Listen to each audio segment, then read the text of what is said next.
Started off with a bit, now I got coin. I see where y'all going. Been poppin' since Web 1, hella hoes on Web 2. I was living a dream, now I'm on Web 3. And it is what it seems, topping the pyramid schemes, I'm telling you. I'll sell you a percentage on Nebula. Shout out to Vince, he'll set it up. Surfing on the web and I'm shooting at 3. I've been goated when I got my G. I'm an alien boy from a different planet, yeah. So I got my drink, I'm riding in the 1920s Model T Ford. Call her Era Lord. Call me Levi, playing on the keys, boy. And I'm about to put my gloves on. If I said it, then I meant that. Yeah, I like that one, I'm about to get that. Crash that whip for the drumsticks, whiplash. I'm about to get them all. Are you with that? In a white boat, surrounded by blue.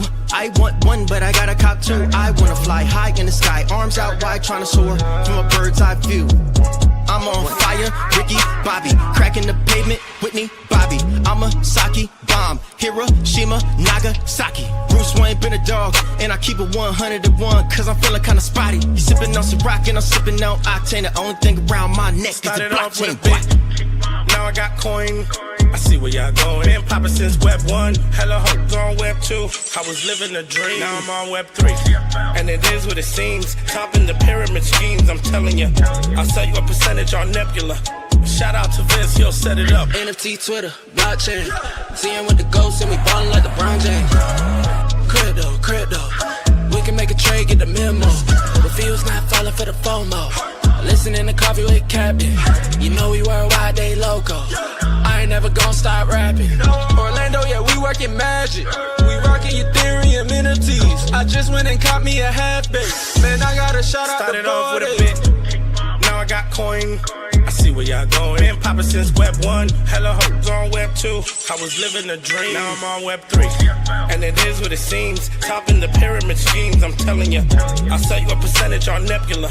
Shout out to Vince, he'll set it up. Breaking the mood to choose one, but they got knowledge to move, son. I'm shocking in shades with my brother in suits. Yeah, them blues is coming. Even though it's hard to pick, eeny, mighty, mo, soda on the mix, no biting lips, it's time to go. Index number 1, no thumbs up, you gotta scroll. Looking at the ghost in studio, it's time to go. I had a helmet on by myself until I met a mask that wanted to have a face off. So I had to bring my chainsaw, full tank of gas in the drive with my brakes off. I'm A1, but a different kind of steak sauce. Welcome to Coffee with Captain, powered by ApeCoin, where we dive into all things crypto, NFTs, Web3, and cutting-edge technology. Remember, nothing here is financial advice. Early-stage tech can be exceptionally volatile and risky. So grab your coffee and join Cap and Steve for today's conversation. Welcome to the future. Welcome to Coffee with Captain GM. Thanks so much for joining us. Everybody done so, do us a favor, drop us a GM in the chat down below, then head up top, smash that like, repost, and bookmark on today's space. We greatly appreciate it. It does warm up the algo and does us a real solid. Also linked up top, you'll find the link to the YouTube chat. Give us a like and subscribe over there if you haven't done so already. We're also live over on Abstract, and as always, that X video feed is live up there as well. As always, I'm Cap, joined by my co-host Outer Lumen this morning. As always, never any financial advice in the show. Crypto's risky, NFTs are risky, meme coins exceptionally risky. Can all go to zero at a moment's notice. Please don't put any money in you can't afford to lose. Know that Outer and I may hold tokens we'll talk about from time to time here in the show. We're not financial advisors. Certainly not your financial advisor. Don't join us for that. Just join us for some fun, some information, maybe a little bit of education along the way. Now that I got that out of the way, GM Outer, how you doing today? Hope the new year treated you well, and excited to have you back here on Coffee. GM, Happy New Year. Yeah, this is great. Thanks for having me again. We're not on LinkedIn Live, so that was a funny thing. I spent some time thinking about over the last little bit of holiday. I was like, what is happening on LinkedIn? Do I actually want to be there? I'm having the same internal. I keep going back and forth, and then yesterday I was joking in the war room that Zane killed it for me because he wasn't talking about us, but something got brought up about posting on LinkedIn, and I should get the actual quote here because I don't want to misspeak. But he says, it was like, I think someone asked him about, do you post this on LinkedIn? He's like, no, I don't post on LinkedIn because I have self-respect or something like that. But ooh, shots fired. And then I replied and said, yeah, Zane, it's kill the LinkedIn strategy. He's like, no, it's actually like, and he was just being a little hyperbole, but in all seriousness, we did get I'll see if I can, this is actually maybe a good thing Wait, to post. Did you actually set up like a whole go live LinkedIn strategy? No, I mean, we talked about it, but there was no like real full strategy by any means. I mean, I do think it would, like, there's opportunity there for sure, right? Like, undoubtedly, there is an opportunity on LinkedIn. I think, and not to like out the alpha of the war room, but I will post it in the chat. I'm going to pin it up top. We rarely shill our DG Network Pass. It's not something that, like, I don't even have access to the wallet. Like, are there royalties on that? Yes, I believe. You know, we raised a small, tiny amount of money when the community asked us to token gate the Discord, just because it was in the era of like allow less, and we were getting a lot of people in there that were just coming in just to try to get some, you know, on some list. So we token gated it, made a little bit of money.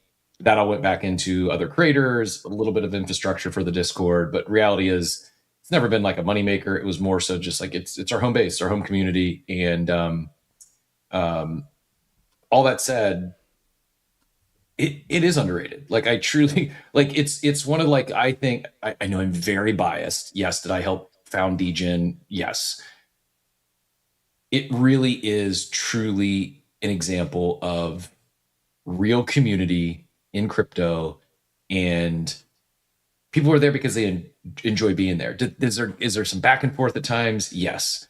Is there some alpha at Part of times? the fun, though. I mean, come Yeah, on, it is part of the fun. And I think it's got to the point where a lot of people have been in there since like 2021. And so, like, for someone, like, if someone new just jumps in there today, they might get offended, because it's like some people will chirp at each other like they've been friends for, you know, 5-10 years, and like, whoa, what are Joey and Crocs at each other's throats for? And It's like bringing a friend to like some family dinner, right?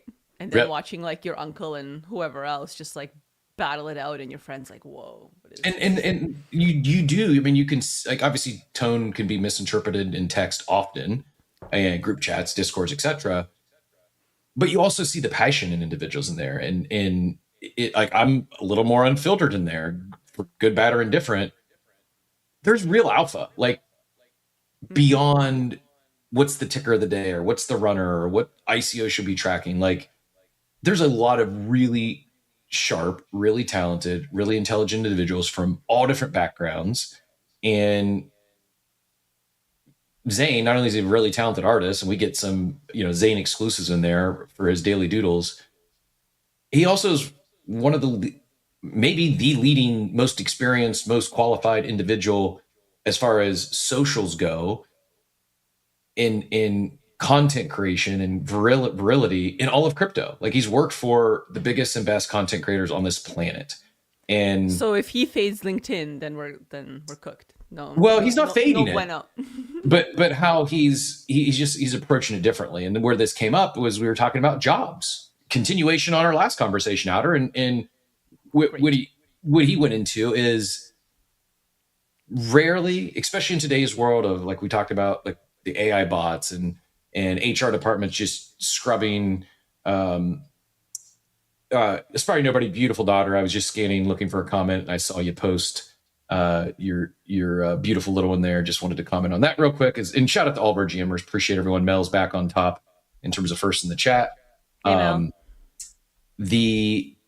This is what I was sharing, and I won't go into details. I have one other quick cold open topic I wanted to share with you. I wanted to make sure you saw it, because I thought it'd be something that you would enjoy. Wait, before we get off the jobs thing, this is important. Gary V is hiring. Perfect. Did you see his tweet? I didn't, but I'll pin that up top in a second. And not only, so speaking of some of the top creators on the planet that Zane has worked for, and shooting your shots and getting jobs. I'll see if we can find the video. Zane, if you're out there yet, maybe you can do us an assist and drop it in chat. If you don't mind us sharing and showing an old video of him where he was at, I don't know what event it was, some Gary V, where he was speaking on stage. You know, often when Gary talks, he does, you know, questions from the audience, Q&A. And I'm not doing it justice. So again, if anyone has the actual video, drop it in the war room or drop it in the chat. Hopefully Zane, it's public, so I don't think he minds if we share it. But he shot a shot. He literally asked Gary for a job from the audience when Gary was on stage. Long story short, Zane ends up getting the job with Gary. Wait, that's him? Oh, I had no idea. Yep. I've seen the video. That's wild. Yeah, absolutely. Yep, that's Zane. Zane shot it. So apologies, I'm doxing you, Zane, but I pretty certain that this has been circulated before, and it is public. But if not, Zane will probably never talk to me again. I kid. So tying this all together, it's like, this isn't just like someone who's like, oh, this might work for you. Rather, it's someone who's done this sort of stuff. They've had tremendous results in getting opportunities with people he enjoys working with, people he's landed. And I'm not speaking for him, but for many people in Zane's line of work, he's landed dream role after dream role after dream role after dream role, from Gary to the Pauls to Mr. Beast to Good Vibes Club to Klanos to fill in the blank. Like he sees someone, oh, I'd like to work with them, and he goes and gets a job. And the alpha was, and I'm paraphrasing here, but the alpha is, unless you're in like the top 1% or 0.1% of applicants, good luck even getting an interview in today's age, let alone the actual job, by just applying. And how he tied it to LinkedIn, he's like, LinkedIn's actually a great place to find employment, because all these companies, they post the job listing. Usually with that post is associated, it shows you who the hiring manager is. Mm-hmm. You can click the hiring manager's profile and DM them directly. He said he'd be amazed when he worked in a hiring role at one point in his past life, where how rare people would actually reach out to him with any sort of DM. And he's like, and not that they always got the job, but he at least looked at their resume, often got an interview. It's just like one little extra step in going for a job. It's not saying everyone you have to shoot your shot at a live conference and ask for a job to the speaker who's on stage, but shooting those shots in following up and taking a little extra effort, it does go a long way. And yeah, this was just Phonics replying, how do I bookmark on Discord? This alpha alone is worth the price of a DGen pass. And this was Zane going into a pretty, 2 cents, but probably worth a lot more than 2 cents when it comes to securing work and opportunities in this new era. I'm not saying the era of building your resume and making it look pretty and applying for jobs. I'm not saying you can't get a job that way. I just, if you're going that route, you're gonna, if you're not lucky, be prepared to fire hundreds, if not thousands of shots. Whereas I do believe his advice here is spot on, that you increase your surface area for luck and getting your foot in the door probably 10x by simply doing something like DMing the hiring manager.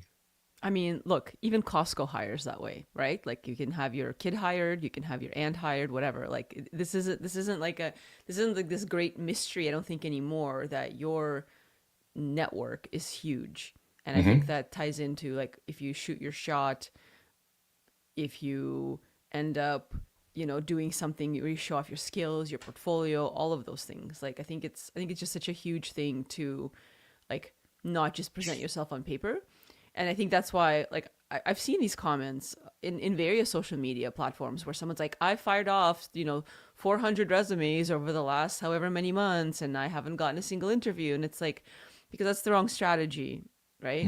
Like, the strategy is to, I think another one, if we're going to like talk about job things again, that I think is great, is joining boards. Like, if you can join a board of a nonprofit that already deals like in the sector that you are in, you're going to meet some of the top folks that can connect you. You can share your network, you can cross-pollinate. There's always something. Plus, on a board, if you take a position that shows off your skill set, you'll be known as the person that did the thing for the nonprofit that then can do that for hire. So there's some alpha there as well. So you mentioned that in passing last time. I meant to talk on that string a little bit, because I'm curious, and for myself as well as anyone listening in, is like, sure, that sounds great. I've never worked on a board before. Maybe they're younger in their professional career and they don't have a lot of quote unquote real world experience or job credentials. I've sat on boards before, nonprofit boards, but just keeping it real, they've all been, I don't know how to, I was like an insider. Like for instance, as an example, I sat on the board for Wireless Zone's Foundation for Giving. Wireless Zone was the large Verizon dealer that I was a franchisee of when I started in my franchisee career. And I actually co-chaired that board. and had the honor of following the Joplin, Missouri tornadoes in I don't know what year, early like 2010, 2011-ish timeframe. Horrible, like catastrophic tornadoes ripped through a town, like completely decimated entire subdivisions, like hundreds of homes just wiped off the planet, the face of the earth. It looked like a war zone. I've never seen anything like, I've never been to a war zone, but I've never seen anything like it. And I had the privilege of going out there on the ground and meeting with some of the leaders who were doing good and helping the community recover, and ultimately tapping a few that we ended up giving, I don't know, it was like maybe like $100,000 to. By the way, I'll shout out Otterbox because they struck a $50K check as soon as we opened up. Hey, we'd like to do something for, Joplin, and Otterbox came to the table pretty quickly. Anyways, I share all that because while I enjoyed that time on the board and it was impactful in my life, and feels good to help do good and contribute your time for something bigger than yourself. Like, I'm not on that board, let alone co-chair, if I wasn't also a wireless owned franchisee, right? Like everything I've ever done like that has been adjacent to something in my core business or my for-profit world. So I guess my question is, if someone's not in that type of position, or they've just worked, they've been a barista for a few years and they just got out of college, to me, I would think that's intimidating. No board's ever going to bring me on, even as a nonprofit, because I don't have the experience they're looking for.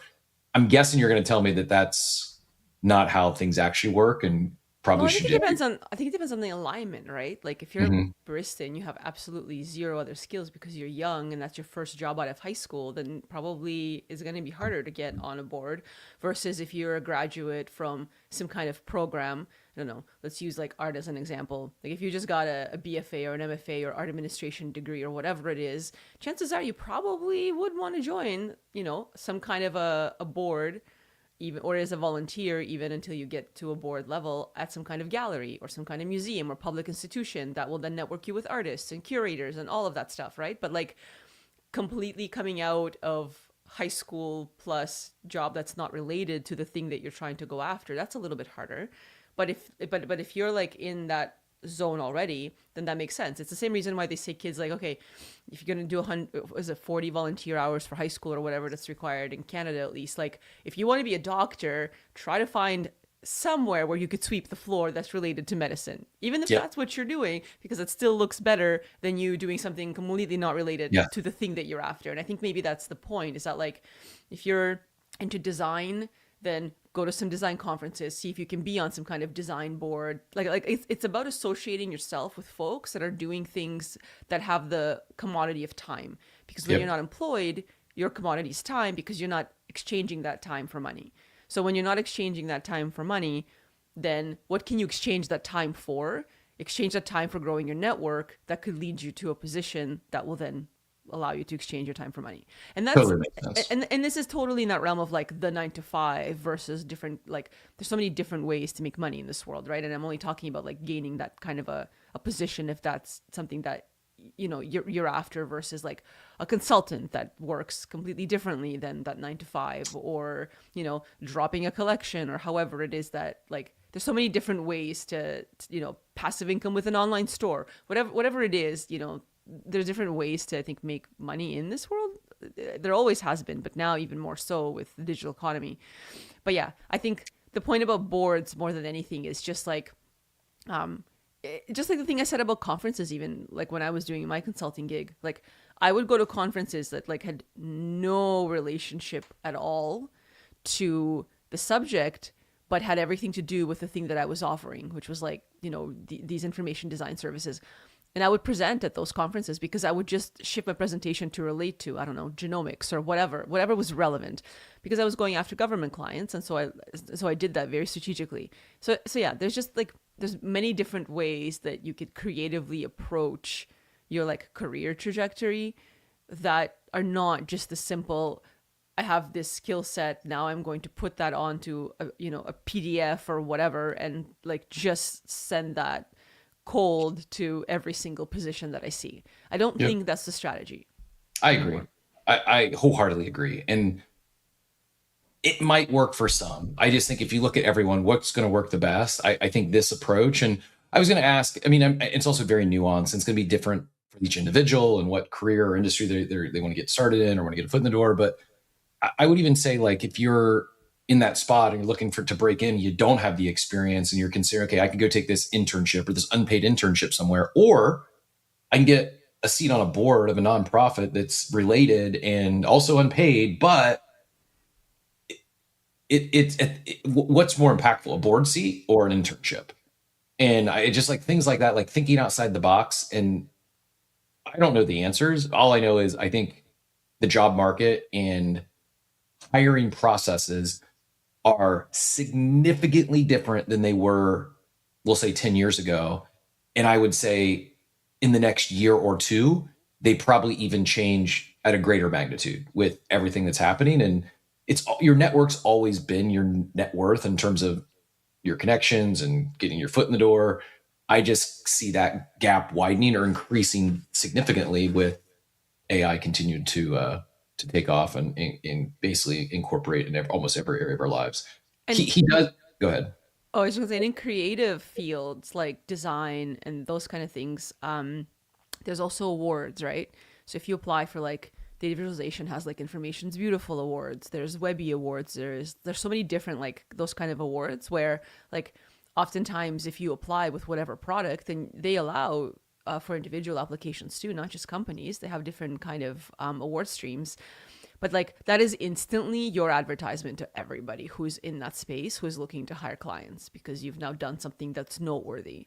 Just even if you're on a long list for that kind of stuff. So I think again, like in those situations, it's like a completely different way of thinking of like, well, why would I apply for this? Because if you make good work, but it's hard to be seen and it actually gets in, it will be seen by the very people that are looking for outstanding, creative hires, building really cool things.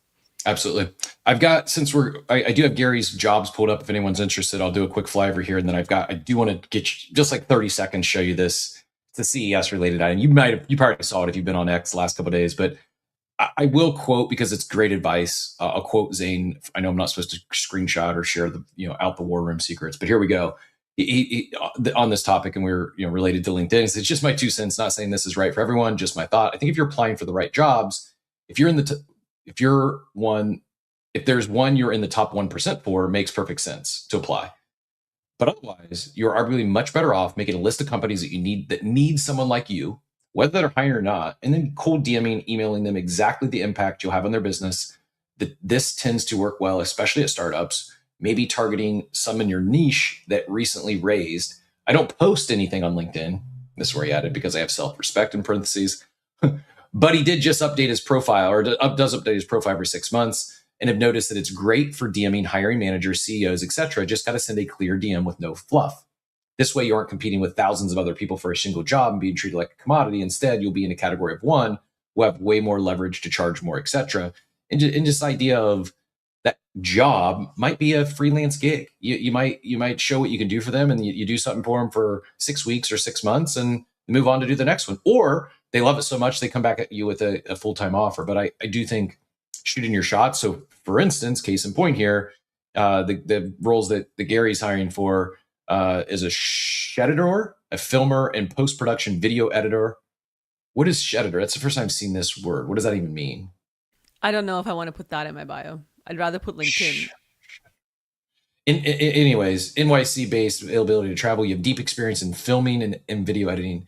What does sheditor have to do with filming and video? There's got to be something there. We're on wordplay or something. That's first I've seen it. Anyways, I know. I'm kind of stumped too. Sheditor. If anyone knows what this means, let us know. You're great at storytelling. What you film in the form of social media clips and blogs. I still not clicking what sheditor might be. Anyways, podcast producer, YouTube strategist, and video editor. Remote, okay with that one. It's shooting, and then editing. Oh, shoot editor. Okay, yeah. Got it. Shooting editor. All right. So shoot the film, edit the film. I guess. Today I learned. And then last but not least, creator, short form video and or design. Remote's okay. You have experience editing videos, designing graphics, etc. So again, it's there. I would recommend this. If you're going to go apply via that Google form, followed up with a DM to Gary. He may not see it. He may not respond. You might be surprised. I shot my shot with Gary in 2021. He responded, said something quick like, I dig it, I'm in, and then connected me with his number 2 that we did all the work with. And he's been on the show a couple times, and it all started with a cold DM. Like, it's just like, you'd be surprised at, I've mentioned someone like Luca many times, where I imagine he's one of the busier people in crypto as far as builders that are constantly doing stuff and has, they're spread pretty thin. I don't know if there's been a time where I DM'd Luca where I didn't get a response within hours, if not minutes. Like, I'm bad at DMs. And every time I DM one of these people like Gary or Luca, it reminds me how I'm just making excuses for myself and I need to be better there, because they're far busier than me. And yet they get back to me, and I've not done anything to, demand their, attention to me in particular. I just have a feeling that's how they're wired, and they care about every single message. Quick hard pivot though, because I said I was going to take it. This wasn't all cold open. This was real alpha, so I got a little bit of grace on the cold open material. But have you been, for those who are not familiar, I CES, Consumer Electronics Show, used to be an annual pilgrimage for me. I've probably been, I don't know, a dozen times, maybe more. Every year in January, I'd be in Vegas for the week. It's the largest consumer electronics show in the world. This year, the big, usually it's like phone companies or car companies, tech companies of some sort, did not see the day one taking over CES is Lego introducing tech.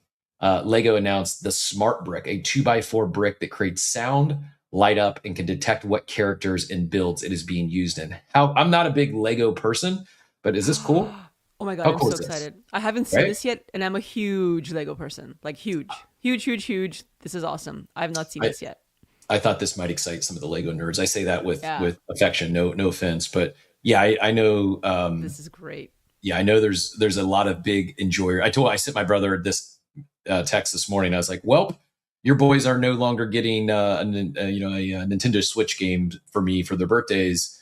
This is assuming they're at retail or available in the market. I absolutely will be getting, if they're not there by their birthdays, this will be my nephew's Christmas gifts for sure. Because it's just like tying it all together to crypto, and then we'll get into markets, and we do have a lot to cover today. Especially, we'll get some great big brain takes from Outer on the whole Vitalik thesis. Vitalik's post. Unfortunately, we saw the NFT Paris cancellation. We're going to talk about that and kind of conferences as a whole on both the good, the bad, the ugly. There's a lot of ICO activity this week. Also, the good, the bad, the ugly. We'll hit on that for sure, and a few other things that might be noteworthy for you to take action on to maybe pick up some magical internet dollars along the way. But excited for Lego and. What I'm trying to think how I hard pivot out of that one, but I'm just still on Lego. I have like bins and bins of Lego, and I'm obsessed with it. It's all color organized, and like my favorite thing to do with it is just to like build random things on my own. But there is something to be said about like getting a set, bringing it home, and like following the instructions. But there's such different ways of like stimulating your brain.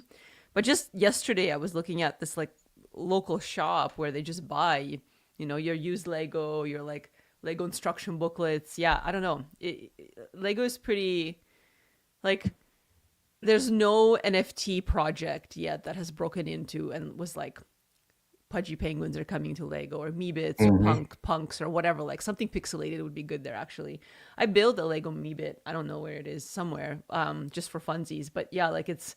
And I've seen projects do this where, because you have like a catalog, so you can just like literally buy all the pieces needed and create kind of your own designs. But I always wondered like what Lego's stance was on kind of Web3 in general, because there's definitely some, especially pixelated projects that would do so well to have a partnership with it. Right. But I don't know. Of all the collabs we've gotten from McDonald's to Crocs and Bape and everything in between, in a space that loves collectibles and is a little bit nerdy, or a lot nerdy, like Lego seems to be the most obvious one that we haven't had yet. Yes. Yeah. And I'm right? wondering if maybe they just don't want to tie themselves to anything Could be. crypto related. You know, like How any like we talk about like a lot oftentimes on-chain tech makes the off-chain product better. They can just do more. You can program against it, et cetera, et cetera. This tech makes Legos better, allows you to do more than you could with non-smart Legos. Do you have any natural, like, other than maybe, I guess, RWAs and authenticity, like, can you think of an example of where blockchain technology might make Legos better? I mean, Like, why, other than just the collaboration, a brand collaboration and some community support, why would Lego want to get into crypto or anything blockchain related? yeah, as like infrastructure, I'm not sure Mhm. that they would, like, aside from some kind of like, back end databasing or anything immutable that the chain provides. I'm not even sure, like, does it make sense to mint your bricks, and then like have some kind of provenance there? But even then, like, they already have a pretty good system with their numerical, like, coding. They kind of like Playmobil too. Like, exactly what the number of the set is. Like, they already have that. The only difference is you can make it immutable, put it on chain, I suppose. One thing that I find interesting though is like the hard thing that Lego can do is they can ship like 10,000 different custom punk sets pretty easily.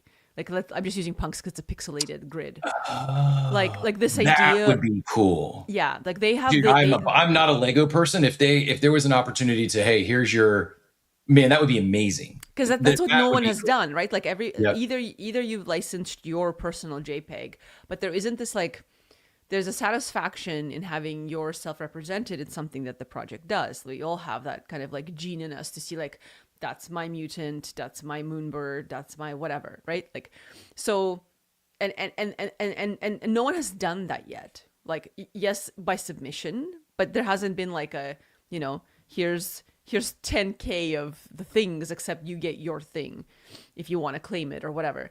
So yeah, I don't know. I feel like Lego, especially with the pixelated project, is like primed for that, given the fact that they already have such a strong catalog of all of these different pieces. Like, on the assembly line, I think it'd be pretty easy to just ship that stuff. But again, it would still be a niche project, and I'm just wishful thinking here, but I think that would be cool. But I'm excited to check this new Lego thing out. That's great. Yeah, That's let me know what you think. I didn't see if there's usually also CS is often like concept stuff or stuff that's going to be rolled out later this year. By the way, I do think we talked about those pickle glasses, the VR AR glasses. I think it's been confirmed that it was. Oh yeah. Yeah, the tech doesn't exist, and But the people actually pay them money?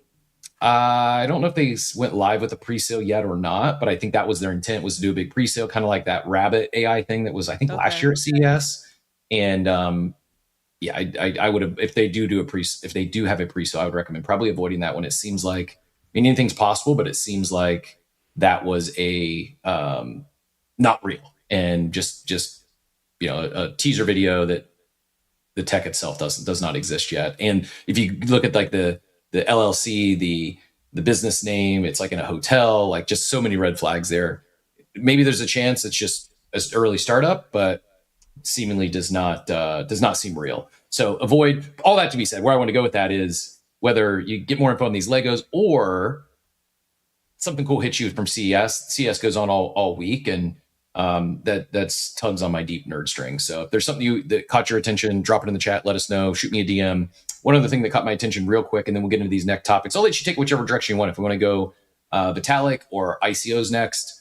The quick flyover though here is I saw Kev out there a second ago. And it made me think, because I think the news came out. Yeah, it was yesterday. I missed it while we were on the show.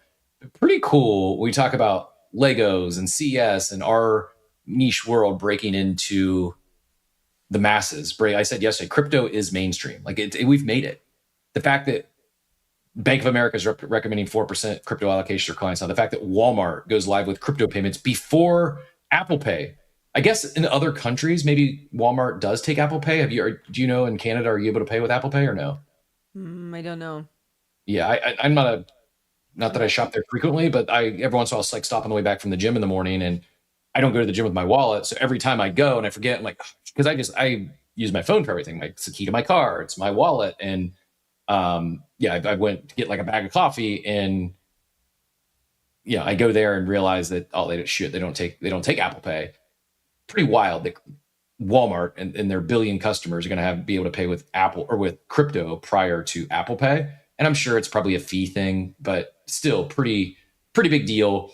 Also, in the pretty big deal news is Klanos once again making some pretty cool headlines. This time next to Bluey in the industry newsletter, says this. I'm quoting here. The creator mindset. Jasmine Dawson from BBC Studios revealed that even with a relatively traditional inception, Bluey adopted creator-first thinking from early. As she explained, BBC Studios asked how a creator act would and create to find space within the kids' landscape from an IP from day one. The Disney partnership proved crucial. We both, the BBC Studios Bluey channel and the Disney Junior channel, created a dual presence that leverages Disney's established audience while maintaining creator authenticity with the IP. And it shows side-by-side image of Klanosaurs next to Bluey. Goes on to say a similar mindset was clear from Nick and Klanos. Their deal with MediaWan, I don't know if I'm saying that right, demonstrates this. There will be 39 7-minute episodes launching YouTube first while being packaged for eventual streaming. I don't know what that means. YouTube first and then eventual streaming. I need Zane to translate that for me. This inverts traditional. Go ahead. I think like streaming platforms. I don't know, like Netflix, Crave, whatever. Okay. I don't know what the event. Like first, it's going to go on YouTube, and then they're going to distribute it through the other whatever. I don't know. Like I don't know what else is there, because in Canada they're different than what they are in the States and around the world. Like I think Netflix is the same, but we have like Hulu is on like Crave, and I don't even know if you guys have Crave. Like there's all these different streaming distributors, but so whichever one these guys will go with, I have no idea unless they say in the article there. Makes sense. So I think in my head of YouTube is streaming, but I get, yes, it's more the big difference between YouTube and Netflix, Amazon Prime, any of these other streaming platforms is the participatory nature, is the live interaction. And assuming that's how they're going to be launching on YouTube with like chat on everything, is like this critical distinction is that the broadcast thinking treats content as a one-way distribution, whereas creator thinking recognizes the platforms require participatory relationship. As Andy pointed out, approaching YouTube with a broadcast mindset is like walking into a room, speaking 5 minutes, leaving for 2 weeks, and then wondering why nobody's there. Klano's journey also illustrated the long road between creator-led development, starting as a fan-powered brand through NFTs. Their dinosaur-based IP built community investment before traditional development. Cabana assessment is that there's that it's more complicated and hard work than many realize. It goes on again. The TLDR, Klano's getting. Everybody loves dinosaurs. Like, yep. I mean, this is like the Land Before Time type meta, right? Like, come on, this is yeah.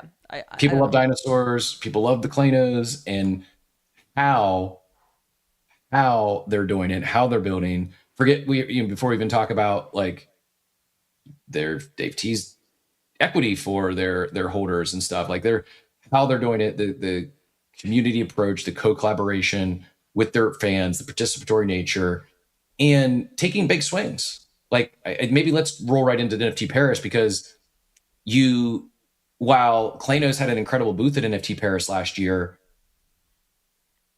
I really enjoyed it. I'm sad to see it get canceled. It was, I think if you were to stack rank NFT Paris exhibits or booths last year, you couldn't mention a top 3 without mentioning Klanos. They did an incredible job there. But my bigger point being is they're not just going to NFT conferences. It's most of what they're doing is outside of this space. Most of what they're doing is going to comic conferences or IP conference. Like they're doing things to really grow a brand that just happens to be built on chain, that just happens to be built with this technology, just happens to have a loyal fan base of raving ambassadors. And yeah, it's will they win? Will Hebrew become the next big streaming platform? I don't know, but I certainly am rooting for a team moving the way they are, and love to see when they're getting recognition outside of our space and talked about in the same sentence next to IP like Bluey, which is, world renowned at this point. So kudos to Nick and the Klanos team. And on a less exciting note, I genuinely was sad that NFT Paris is no more. And I know this is there's been some FUD. There's been some people that are upset. They already bought plane tickets. I also heard that sponsors aren't getting their sponsor checks back, so that stings. But also at the same time, if that was the terms, and it is what it is, if the money's not there and they can't go forward with it, it stings a little bit. Here's the post that they shared. I'll pin it up top in a second. I'll quick skim this, and we'll get Outer in here to give her initial reaction. But essentially, NFT Paris, RWA Paris 2026 are canceled after 4 editions, bringing together the global Web3 community in Paris. We have to face reality. NFT Paris 26 will not happen. The market collapse hit us hard. Despite drastic cost cuts and months of trying to make it work, we couldn't pull it off this year. All tickets will be refunded within 15 days. To those who'd already booked flights, hotels, we're truly sorry. We know how frustrating this is. To our team, thank you for everything. You're talented people who deserve better outcome. If you're hiring in Web3 or events, reach out to us with your needs and we'll connect you. Looking back at 4 years, we're proud of what we built together. Tens of thousands of attendees, hundreds of speakers, countless connections made, but endings are tough. We'll be doing all that we can to close this chapter properly. Thank you for being part of the journey of the NFT Paris team. Thoughts? Yeah. I mean, well, okay, I should preface this and say that I was going to go last year and I was actually going to speak last year, but then, a whole bunch of personal cancer things happened with me and my mom, so I had to cancel that. So I'm not going to be the one that I canceled on them fairly last minute. It's going to be, what is it? The pot calling the kettle black. Is that, look, isn't it like that saying? Yeah. I'm how many boomer North American sayings do I know? We may have to make that a recurring bit just to pay homage to Steve. We might have to come up with one boomer analogy per show. It may be in the cold open, it may be in the outro, but I think that's a new challenge. So what is it? Is it the pot calling the kettle black? Yeah. Okay, perfect. Yes. I believe although yesterday I called the fake Morgan Freeman the real Morgan Freeman and then compared him to Samuel L. Jackson. So I'm not one to speak what's correct and not. Okay, fair. But yeah, I think the thing that I'm curious about is just the timing of the decision. It just seems that it's pretty close to the timing of the conference. That's I think the only thing that is a little bit strange in making the decision to not do it. And yeah, beyond that, I think are people going to NFT conferences still? I guess I think we wanted to have and you mentioned NFT NYC came in with some kind of a hold my beer, we got everybody kind of thing. I don't know if you have that tweet or if you know anything about that, but I'm just I'm wondering what does the 2026 NFT gathering even look like these days? I don't know. I did share this previously that I wish they would go away from NFT conferences in general. They can still be a big part of your show. Calling a conference an NFT conference in 2026 is not it's not bringing anyone new by the name itself. And in fact, it's probably turning some people away who might like what you have to talk about, who might have came to hear the speakers, but by calling it an NFT conference, they're immediately it's a wall. I would like to see us move away from the acronym altogether. I think they did a good job at Basel by leaning into not NFTs, but rather digital art. Makes a lot more sense. This is the tweet you were mentioning. NFT NYC says, we wish to acknowledge the good work of NFT Paris team. Their energy and creativity has inspired us many years, confirming that NFT NYC momentum will continue. We are planning our 9th event for later this year. We will shortly announce special concessions for NFT Paris holders, speakers, and sponsors. I get it. But man, it just feels dirty. It feels distasteful. It feels like a vampire attack. It feels like kind of like a victory. Hey, we're continuing our momentum. Well, I don't know what momentum they have. I didn't go last year, so maybe I'm just wrong. And it was extremely vibrant. The year before I went, and it was dead. Not even talking side stages with one person in many of those rooms. You go in the main stage, and it would be empty. It was. I went, supported my friends who were speaking, and I'm not, no exaggeration, no hyperbole.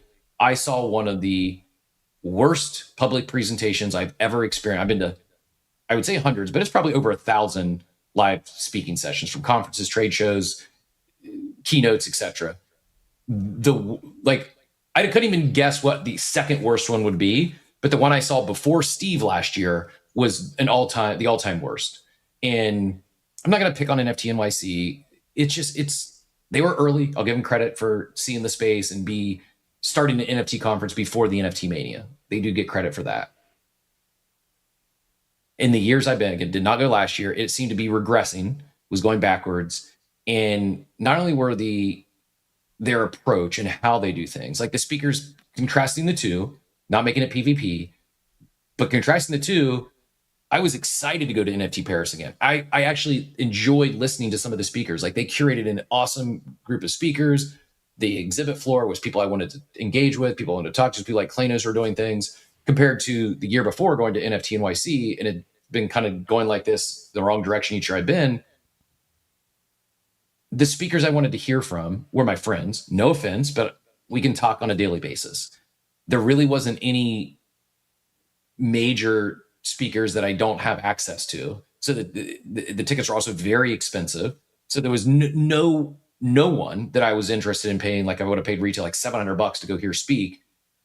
And then I go through the show floor, the exhibit floor, and it was large, a lot of, but it was like, I don't know, like there wasn't a single brand that I've known, or like often I go to these conferences, great business development. Hey, who might be a potential partner? Who might be a good segment sponsor? Not one brand on that floor. They're like, oh, this is someone I'd like to work with. Oh, this is something cool and new. It was a lot of like buzzwords and a lot of copy pasta stuff. It was bad. So to see that's going to continue, but the one I really enjoyed is dead. It's a little frustrating. It is what it is. I get it. Well, to answer your curation, question, I think is a big part of this, right? Like I've had really good experiences at NFT NYC, but the pinnacle to those is meeting people that I've met in the space. Mm-hmm. And to your point, like I can do that without having to be at that conference. I can do that through some of the community gatherings that we've had, whether it's like an MF for steak dinner or Coffee with Captain live show or whatever it is. Like you can meet your people, or somebody calling out at a Lumen on street corner after the Goblin party, like whatever it might be. Can I show that picture? Do you mind? Do you know what I'm talking about? No, I don't know if I do. After the Goblin party, you were wearing a particular dress that may or may not have matched the flowers. Yeah. You can share that. The blend in. That's so funny. That's how my brain works. These are like exaggeration, no hyperbole. One of my core memories, like probably when I die, one of the like things that'll flash in front of my brain will be Outer Lumen blending in like she was camouflaged like a chameleon with a bush of flowers after this Goblin. It was like probably like 1 or 2 in the morning. I don't know. It's just, that's the sort of stuff. Like, love you. Great that love to have you on the show. Probably a reach to think that we're going to create a core memory today on the show. But probably every time I've been to one of these in real life conferences or meetups, there's been something that's been a very memorable moment, something that means a lot to me. Does it mean anything to anyone else? Probably no, other than me and Outer. But it's just one of those funny things. We were having fun. We were enjoying each other's company. And there is something magical that takes place. I have a lot. You mentioned the in real life live Coffee with Captains. I'll forever remember the one we did at NFT NYC. I think I believe it was our first one we ever did. We also celebrated Steve's birthday, which is an awesome time. Truly grateful for that memory. But I didn't go to NFT NYC that year, I don't believe. Like the whole thing was about the space, not the conference. And I think that's backwards. So my zoomed out on this NFT Paris news is, we shouldn't have any NFT conferences anymore. And I'm not saying that's why they had to pull the plug, because they called it NFT Paris. That's not what I'm saying. Yeah. But I don't think it helped. And who knows, maybe if it was RWAs and digital assets, maybe they do bring in more sponsors. Maybe they do land some white whale that allows them to continue on. I don't know, but I feel pretty confident that NFT anything is a net negative in today's world. And what I'm hopeful for is, I don't want to say more general conferences, but I do think less is probably more. Like instead of having hundreds of crypto conferences we could go to, like I know there's a lot of electronic conferences, but Consumer Electronics Show, it's the conference. If you're in electronics and you're going to pick one trade show or one conference a year to go to, it's most likely CES. And it's not just me saying this, coming from the wireless business, car manufacturers, TV manufacturers, like anyone who touches, like it's the preeminent tech or consumer electronics show. I would love to see something like that come out of crypto to where it's not ETH Denver or Solana Breakpoint. Do you ever see a world like we can actually, it coalesces around all the chains, the crypto space at large, blockchain tech at large, and then you're also incorporating people from like TradFi or is this? I mean, I think there's the magic. If it goes I'm trying to think of some conferences, like there's consensus, permissionless. I'm trying to think of like ones in my mind that are like chain agnostic or somewhat chain agnostic at least. It's been a minute since I thought about this like in that way, but I think like consensus, it is chain agnostic, but in my brain I still think ETH heavy. Yeah. I mean, yeah, Bitcoin Nashville was wild. Like the main Bitcoin conference is also crazy. Like with all the things, the miner, like walking through an exhibit of cooling machinery for miners. Like it was just as awesome as all of the like fun, culture Bitcoin stuff too. But yeah, like but then obviously there's no ETH or Solana there or whatever. So I don't know. Maybe that's the TLDR, I guess, for like. In thinking about this, it's time to come up with something that relates. Otherwise, it's always going to be like, if you're into NFTs as a format for PFP or art culture, I think art NFTs have found their niche because they are like Art Basel, Marfa, like there is this like, you know what I mean? Like they have their own thing because artists, museums, like they have their own niche. And it was always weird to pull like some of the art stuff into the NFT place with all the PFP culture and like projects or NFT companies. So I don't know. I think like, but then if you think about ETH Denver, like then it's like in addition to, it's not the main thing either because it's more about tech and ETH hacking and I don't know. But yeah. I'm curious. I see Oxy flip with his hand. I'm curious to see what his thoughts are on this because I think where I'm netting out, it's all coming to me in real time. So I could be very off, very wrong. This may be bad takes, but my initial thinking right now is one direction or the other. Either go small and super niche and cater to a small, intimate group of people and not try to be this big general conference, or go larger and attempt to bring in everyone, not just your chain or your community. I think like I think about Ape Fest, super niche. It's really one community. But it is much more. If you've ever been to Ape Fest, it's much more than just the Bored Ape Yacht Club ecosystem. Most movers and shakers, most brands that are building and doing stuff, they have some sort of representation there. There's connection. Every Ape Fest I've been to, while I love hanging out with my ape friends, I've left with a new connection or multiples of people who weren't in the club. Now, some of them end up going and buying an ape or mutant after the fact because what they experienced at Ape Fest. But that's an example, I think, of a successful super niche as far as a community-based conference. I know that not all communities are big enough to support that, but that would be my thoughts. Is like an NFT general conference you're middling it, you're mid-curving it. It's like go small or go much more broad and try to bring everyone in. Oxy GM, welcome to the stage. What's your thoughts here on NFT Paris, NFT New York, or just real life events, conferences in general?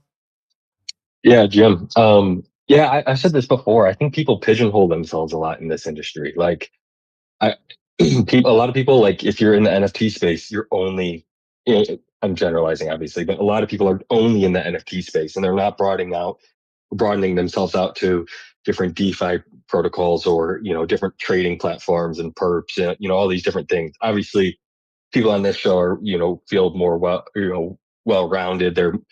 They're touching on all these different things because you bring it to their attention. But a lot of people who don't like want to learn more or don't want to get additional exposure to the industry and to the space, they pigeonhole themselves into what got them in the first place.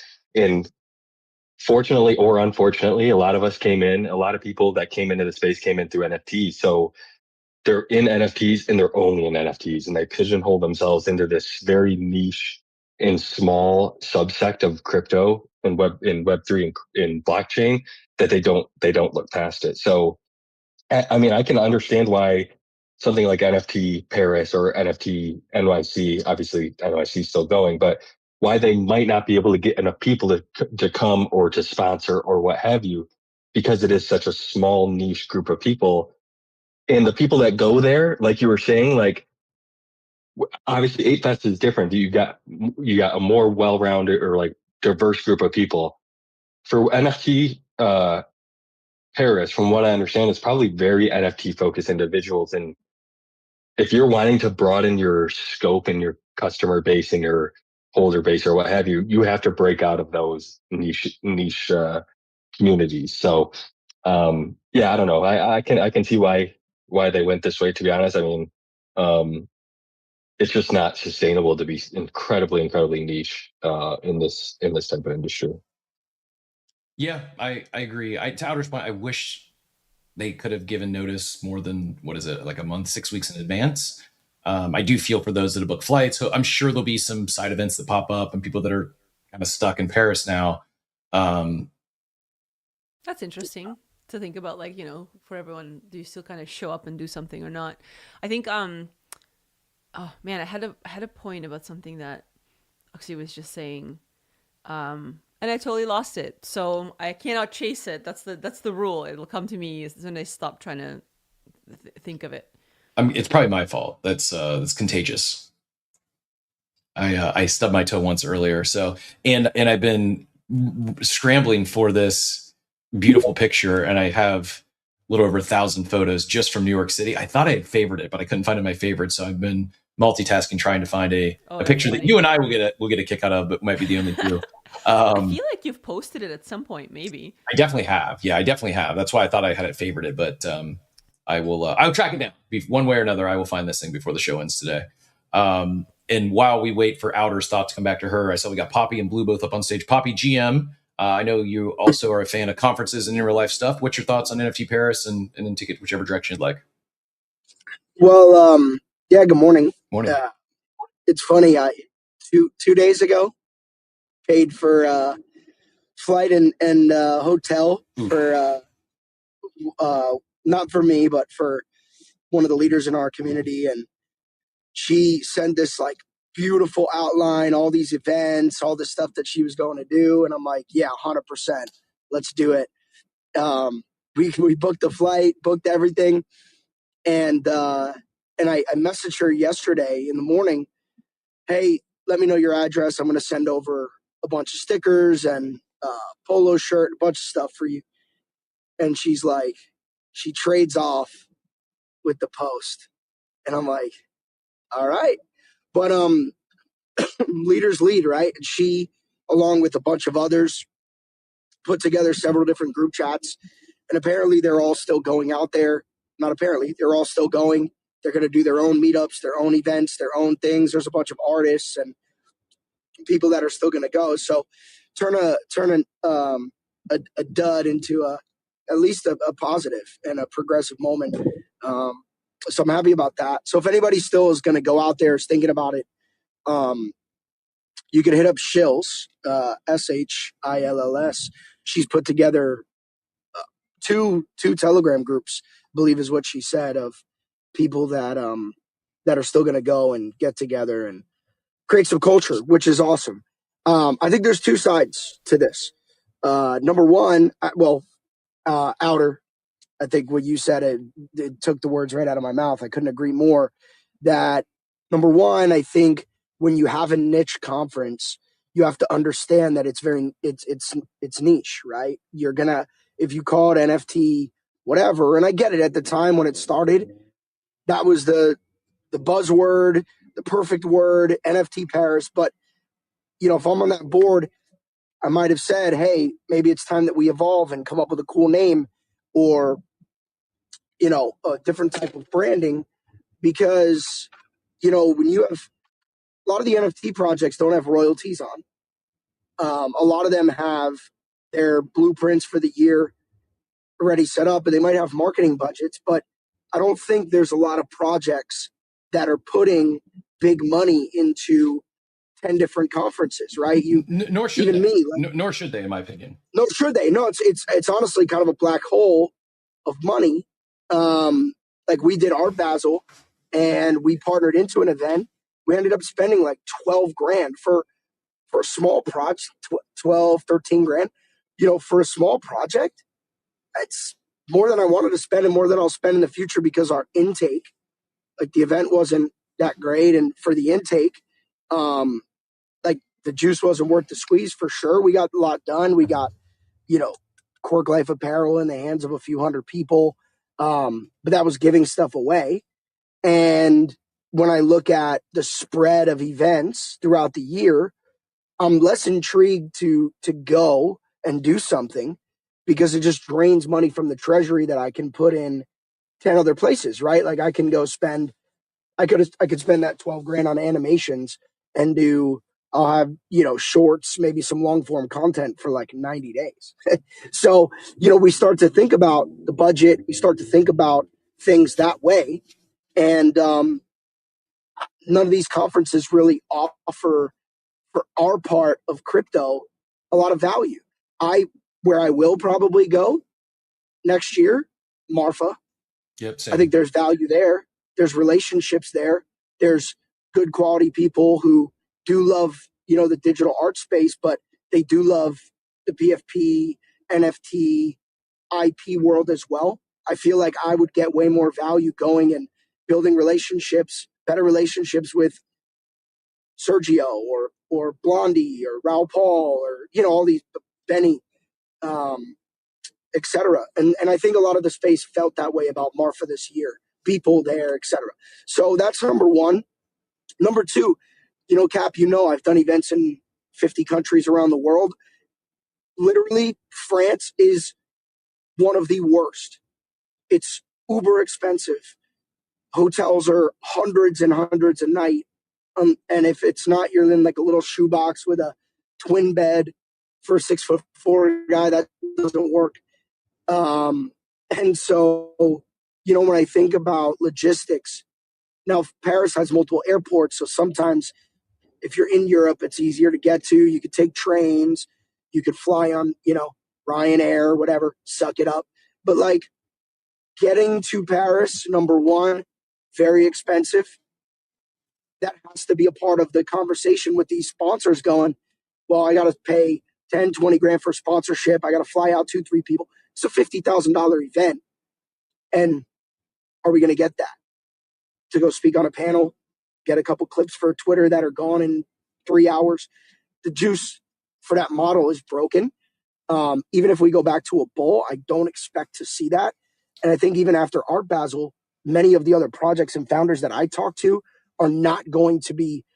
There was like 5 or 6 projects at Basel. All the founders were just sitting there like talking, and everyone was like, yeah, we're not going to do this anymore. We're going to do things differently. We're not going to stop building, but we're not going to go sponsor events aimlessly at the same target audience. We need to get out of our box. Quirkies, personally, where I want to go grow the brand, Comic-Con. Smart. That's where I want to go. I want to go to Comic-Con. We're going to be building with comics, collectibles. We talk about getting outside of this bubble. For me, like we sent a group, Comic-Con San Diego last year. We got custom little cards for them to pass out, Gorilla Team. That was more productive. They met so many new people, onboarded a few, not a ton, but it was some learning experience there. If I'm going to go spend money, it's probably not going to be at NFT conferences anymore. I mean, I think it's the way. I think I agree wholeheartedly. I think this is the way is going to these other conferences that make sense for the brand you're building. And then Pudgy's done this well at Complex Con. I think Klanos was out there last year as well. Whether it's Complex Con or others, if you're building some consumer tech, you should be at CES and then bring your community with you, introduce them to the space. And the brands that have done this, they turn heads because their booths are hopping. Like they've got the most motion, they've got the most attention.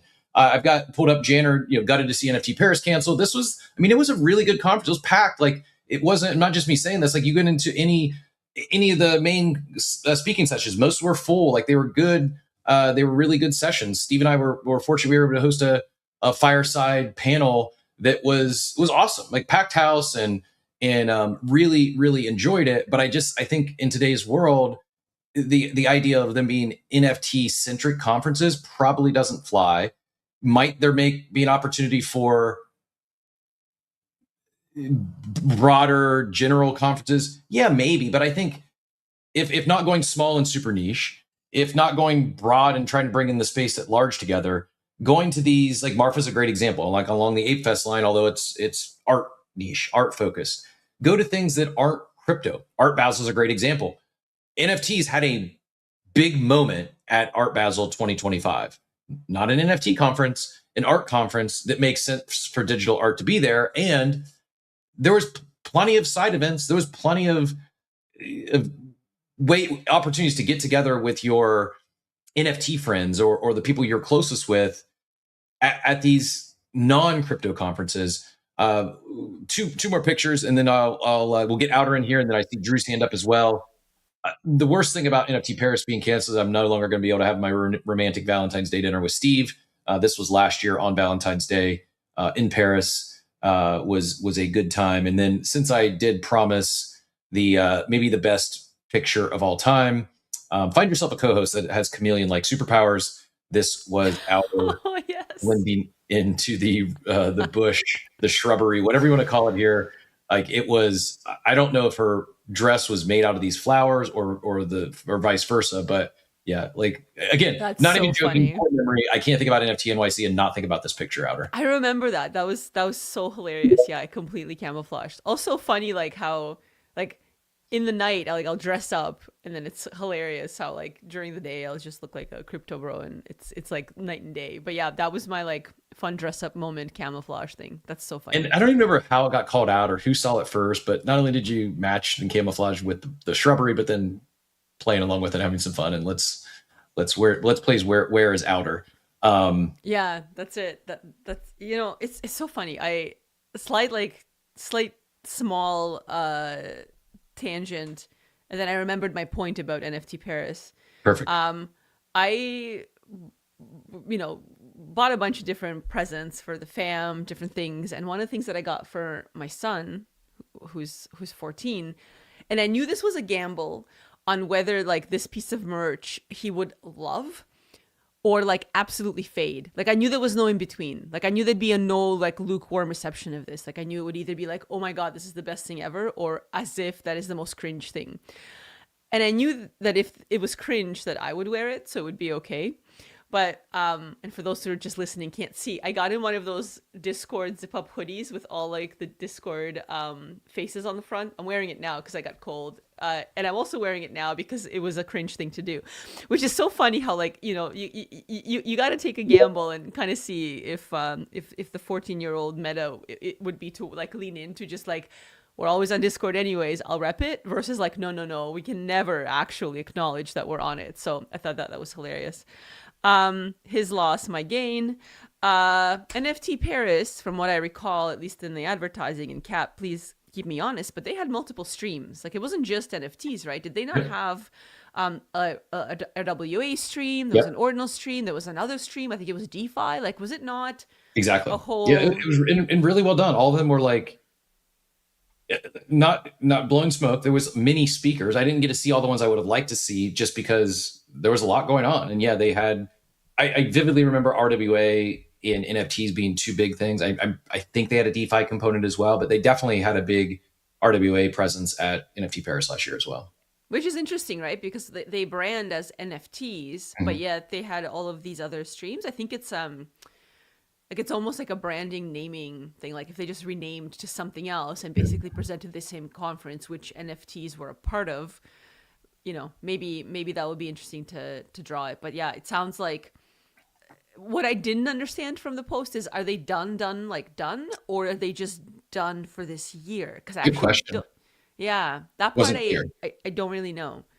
I think when they talk about helping place employees and stuff, my read was they're done. Like this is it, it's over. But it wasn't. You're right. It wasn't clear if it is in fact completely done or just taking the year off. But yeah, my interpretation was it's over. Go ahead, Joan, if you want to get in there real quick. I was just gonna say hi and just derail the whole thing. Glad I went to you first. Let's come back to you then and go to Drew, who flew up with his hand, and then Blue as well. Drew, GM, what brought you up this morning? Oh, GM. I was just going to say too on the whole NFT Paris thing, if they're not done and they're not refunding sponsorship money, ain't no damn way they're going to skip a year and then try that all over again. True. But the other part of that, like outside of Web3, I've been going to a lot of tech conferences. It's just, conference season overall starting back up as it always is from, January to February, and then everything from October all the way leading up to Christmas. Overall, especially from my experience, I've been to 6 conferences, just doing road shows from like Web2 security stuff in the last 3 months. And it is probably like all-time low attendance. If it is not a conference where you have a pure passion and you're not forced to be there by a job or it's your job to attend these, it just financially does not make sense anymore. The majority of people going to these conferences is obviously there because it's their job and they're just looking to extract, which there's nothing wrong with that. But yeah, I don't know. NFT Paris or any NFT conference being a niche of a niche of a niche of a niche, it being someone's passion, I think it's 2021 vibes, and definitely here for more Web3 conferences. The only conference I think that I've been to Web3 wise that continues to grow, just contingent, is all the BTC conferences, because obviously that's just Bitcoin, and there's more and more adoption there. It makes sense. More new entrants as you get. It broke out. You got all the TradFi stuff, the institutions, etc.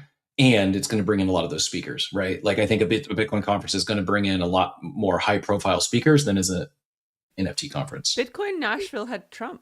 Right. Yep. Didn't he announce something there? Am I thinking right? I don't remember. Bitcoin and blockchain is definitely the way to go, because the masses, they don't, even blockchain, it's still a bit of a mystery. Bitcoin is going to attract, big companies wanting to spend big money, which is what it takes to do these conferences. We did a small leadership conference in the Bahamas, and it cost, my company that does a few million a month, it cost us $500,000. Like these trips, these events, the production, it's not cheap. So I do agree. I think, the NFT bubble for events is not the proper way to go. But Bitcoin, it's a lot easier to go sell sponsors on What does that Bitcoin because they sound? want exposure. Yeah. Poppy, you got some people associate. You got some. I feel like we have to Sounds get like off you're the getting ready to race in Mario Kart. I thought it was like we have to get off the submarine right now. Amazing. Blue, welcome to the stage. Appreciate your patience. GM, go ahead and get in here. Thoughts on NFT Paris? Hey, GM, everybody. Just overall, as a whole, I've been to pretty much every NFT or blockchain type conference from Singapore to Hong Kong to all over the world. And I think that the NFT conferences as a whole missed a huge opportunity to properly introduce technology. And being like one of my favorite conferences from all the different kind of conferences was Adobe's. Adobe took a tech that was a little difficult and created a way to introduce how to use the tech, what the solutions of that tech was, created like humongous ways to do workshops. And then like the actual creators of that tech and software were there for you to like interact with, be able to create and build. And I think that unfortunately what's happened is like most of our experiences at these air quote NFT conferences, a lot of them were like loud noises and music and people trying to network over like insane music or a lot of drunk people. And then, like you said, anything that was worth like substance, it was like 5 people that attended. I actually enjoyed Paris.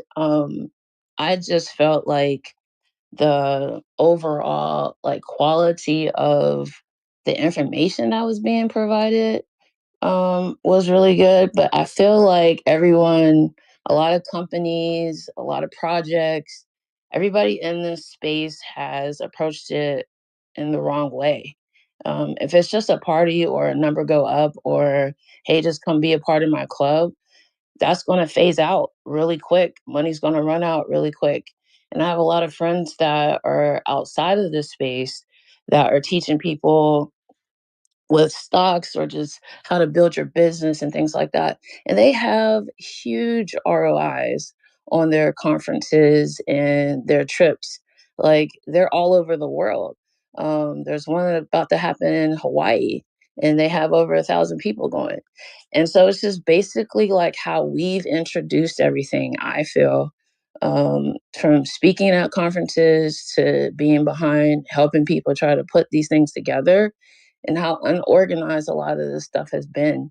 I just think that if somebody would have approached, hey, this is what an NFT is, and this is like actually the things that come from NFTs, and then show you like you're wearing wearables or like partner with Outer on doing something like really cool and breaking it down versus like the what our experiences have been when we go to these conferences.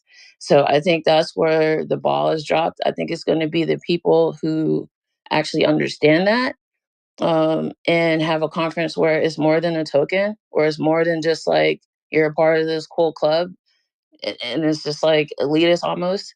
But I think that's where our space missed it. So if anybody's ever been to like an Adobe conference or something like with AWS, those conferences are amazing and you have amazing ROIs. And then you get like not just merch, we got cameras. Like Adobe was like, everybody look under your seats. And it was a freaking camera. So I just think that unfortunately our space dropped the ball on how we rolled these things out. I agree.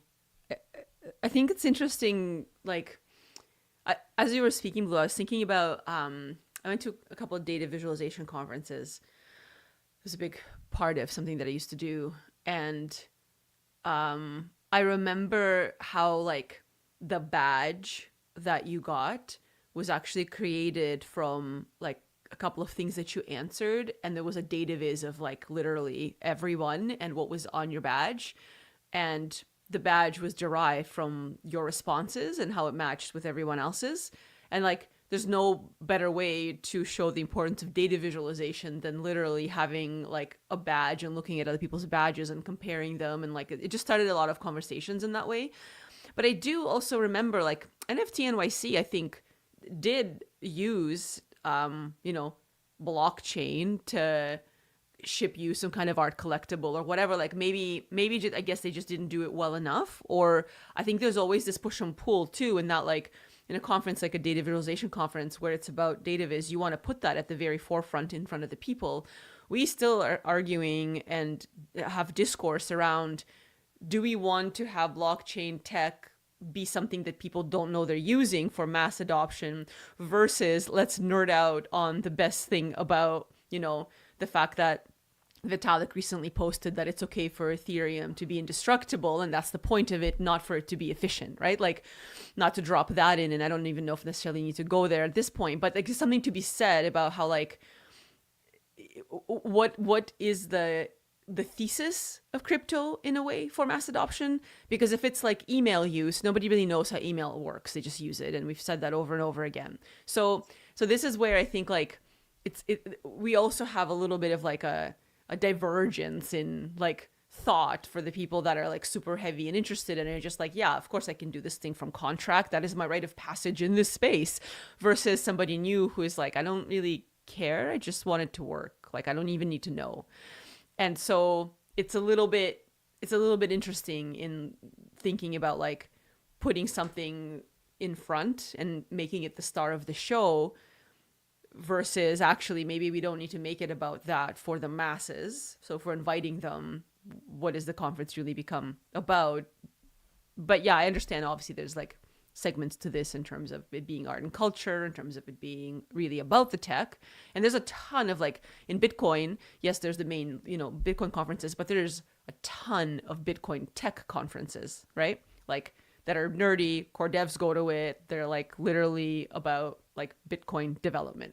And like if you're into art and culture, you would not really go to that conference unless you wanted to get an education in like programming Bitcoin, which like they're not the same. They're not even for you necessarily, right? Like if you're more into culture or more into like Bitcoin finance or whatever it is, you're not gonna show up to a core dev conference. So I think there's room for all of these things, but I think it's about like the main thesis of it. And I think like, does the NFT thesis make sense anymore, and what does that even mean? Yeah. What does that mean? Yeah. Well, the problem is NFTs are not an industry, so they can't have a conference because they aren't large enough to be considered an industry. So they have to be collated into the collectibles industry. So they should be at like the shoe conferences, the IP things, Comic Con. Like they don't belong being their own industry. They don't work as their own industry. I don't disagree. Yeah, I don't either. I mean, I also think that at some point, NFTs are going to underpin a lot of industries that exist, but they're just not going to be called NFTs. It's just going to be the tech. And I don't know. Well, they'll just be called collectibles. Not Like just it's not just collectibles, but I like when more and more stuff get tokenized. For instance, Caracas Stock Exchange shot up 17% on the day yesterday. The first question I ask is, can you buy stocks from the Caracas Stock Exchange on chain? Like that's not a collectible, but it's a tokenized real world asset that I can't buy today. But it wouldn't be NFT technology that powers that. It'll be some other crypto native function. Like Yes. NFTs, as far as most people talk about them, are in the native function of ERC 721, not 1155s or these other types of NFTs that are actually complete deviations from NFTs, but they were used to be categorized as such. Yeah, They're like a hybrid between a coin and an identifier. Yeah, it's fair. Stock's a bad example, but things like tickets, for example, like what Ticketmaster is doing, like a lot of that is they're just It's going to more like an 1155 than it is a 721, but some maybe 721s. Yeah, it's still non-fungible tokens. It's a unique. They're not all the same. But I think like I mean I don't know. We've had these conversations too about like other applications of this outside of like our kind of culture art sector, like health records. Like there's other things that can be non-fungible tokens that would be great for them to be immutable. We haven't seen that yet, but also like conference dedicated to that makes no sense. No one's going to show up to the real estate takeover for or marriage certificates or whatever else you should have as non-fungible. But like, you know, I would love for these to be introduced into the healthcare system where every single thing is immutable and follows, you know, a person so that when you show up to any healthcare establishment, they can see your entire story. Not only that, but put AI on it so that it can actually give you some insight on what's been happening, like early detection type stuff. Like, I don't know. And I've been talking about this like for years. Remember we had like Genomes DAO on the show, maybe back in like 2021 or something. Like, yeah, there's other applications for this, but no, that's not fun. There's no hoodie for putting your hospital visit results on some L2, you know, like, yeah. So yeah, not fun. And how do I make money on this? Like a lot of people, whether collectibles or otherwise, it's like, am I having fun? Am I making money? If not, a lot of people just aren't going to get interested.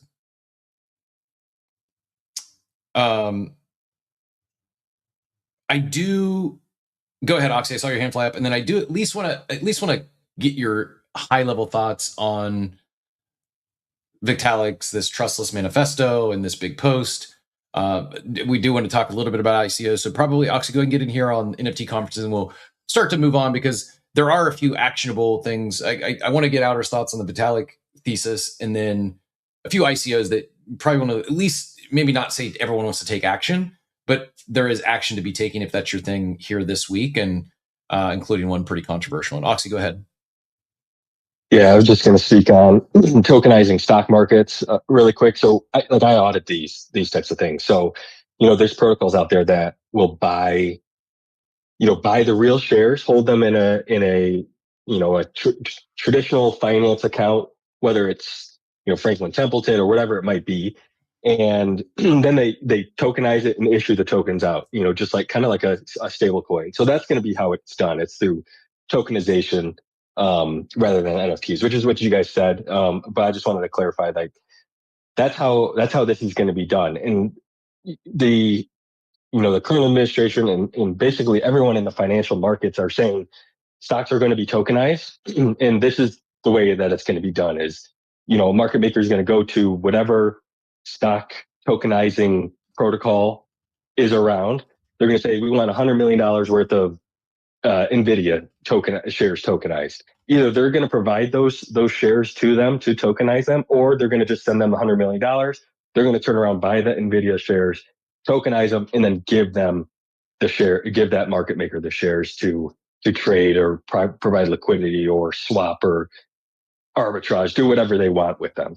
So if the Caracas Stock Exchange is going to be tokenized, it's going to be through one of these vehicles where they're buying the shares, tokenizing them, and then issuing them to the market to be able to do what they have or do what they want with it. So, yeah, different industry, but I think there is money to be made. Otherwise, they wouldn't be doing this. There is money to be made related to tokenizing things, whether it's non-fungible tokens or like actual tokenization, like trading on-chain NVIDIA or Tesla or what have you.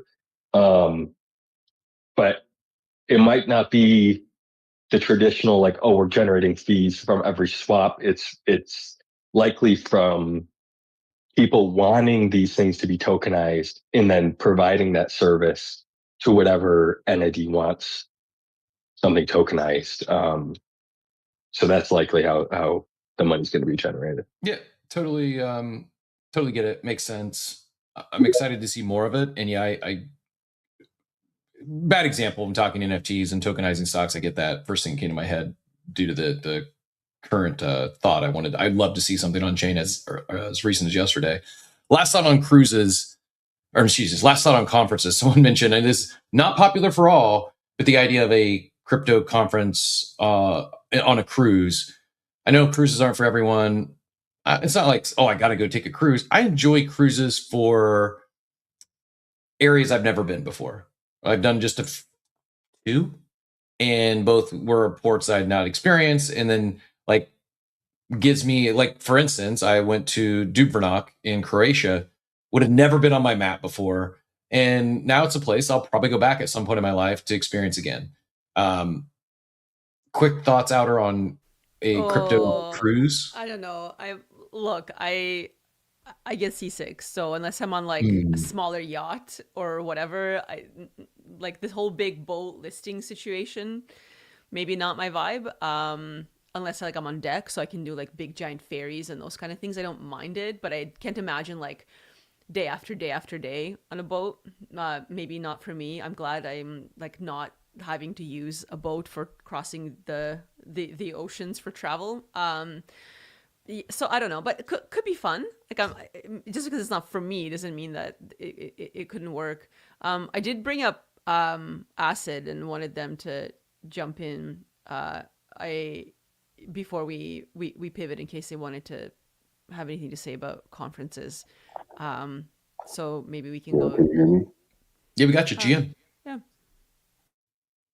Hey, thank you for bringing me up. I just wanted to say, with the boat idea, it's new ideas are always great, but it also creates some barrier for entry for people that, for other people.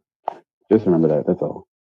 You got it's a weird connection. We can hear you okay, but it's challenging. What was the?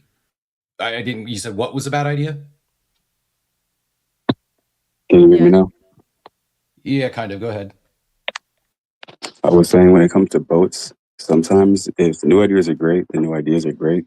It's just they also can create barriers to entry as well. Like having new events on a boat or a cruise ship. Some people might enjoy it, some people might do it, but it also creates a barrier for people who have fears, people who have financial problems, people just who don't want to go on a boat, things like that. Sure. Yeah, totally get it. Would not be. Yeah, totally get it. Would not be one that was like the broader. Let's onboard a bunch of people. More of like on the niche side, whether it's like a Marfa or an Ape Fest. I'm kind of surprised we haven't seen. And maybe there has been. I just missed it. But even like one of these projects a couple years ago, they got a flight. They rented a plane and flew to one of the conferences, and it was like holders all gone on the plane. And like, I bring it up because every other industry I've been in, including corporate America, not every year, but there was all the like very commonplace to have like President's Winners or Winner Circle cruises for as like a rewards annual incentive type program. Maybe like a conference isn't the best way to put it, but even in like CrossFit, and you just see a lot of the community driven industries lean to cruises as events. And yeah, it wouldn't be for everyone. It's not gonna be everyone's cup of tea. Some people may opt out because they get seasick or they don't want to go on a boat. They don't enjoy it. They feel it's cringe. I'm surprised we haven't seen an attempt yet. I guess is where I net out. I'm not saying it's the path forward or everyone should go try to do a crypto cruise, but for as popular as they've been, and you talk about networking, and I the first cruise I went on, I was finishing the President's Circle. I don't remember what it was called. Whatever. Like I was the top franchisee. I was franchisee of the year that year. That's how I got on the cruise. And yeah, it's an opportunity. Yeah, you're on a cruise, but you're porting every day. You're experiencing a new city. And while you're on there, you kind of have a captive audience. It's a good opportunity to network and have real deeper conversations with the people on the cruise that you might not get to have at that level at a physical land-based conference, because there's the next side event, there's the next dinner, there's the next something they get to. And while they can keep busy schedules on a cruise, I felt they've been, especially the work cruises. I'm not going to go there. I'm not going to digress. But someday, for a cold open story, if anyone wants to hear that work cruise story, keep in mind I was franchisee of the year and almost got arrested at a port for doing something with an apple other than eating said apple. I'm just going to leave it at that. Tune back maybe tomorrow. I'll share during tomorrow's cold open. Writing this in my notes to remind you to share this. That is hilarious. I almost got arrested in a foreign country for using an apple to do something that was not eating the apple. Hey, wait a minute. I know what he did. I went to America with a pen, or how did you make it? I believe it was a straw, but yes, you know exactly. Okay. Oh, you're classic. Bro, you're classic. Yeah, you had fun. You had fun.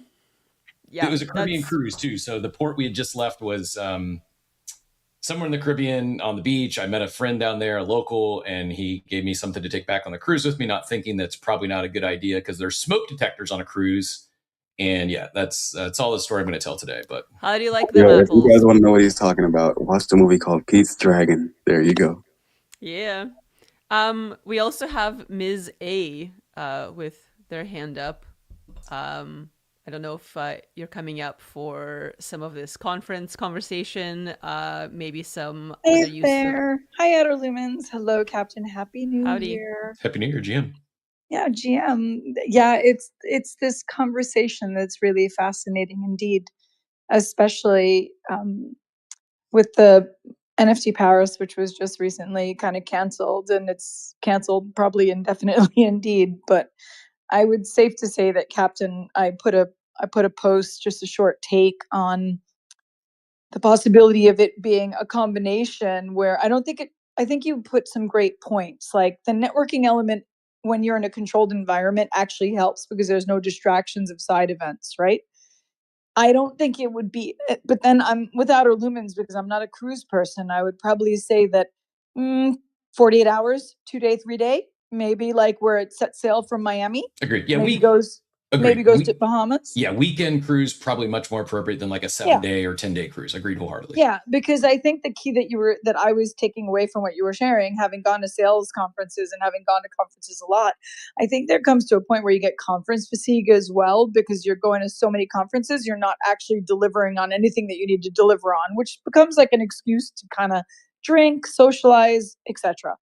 However, I believe that, like you just stated, a shorter cruise could be a possibility.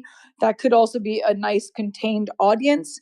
It would make it also maybe a little bit easier for people to network and not feel so awkward because it's in an environment where you're sort of forced to be in close proximity. So you have to network. And I think you know what I'm talking about, Captain. Like when there's just some events where they're purposely made in a smaller location so that they could actually get people to mingle. It's actually a networking technique.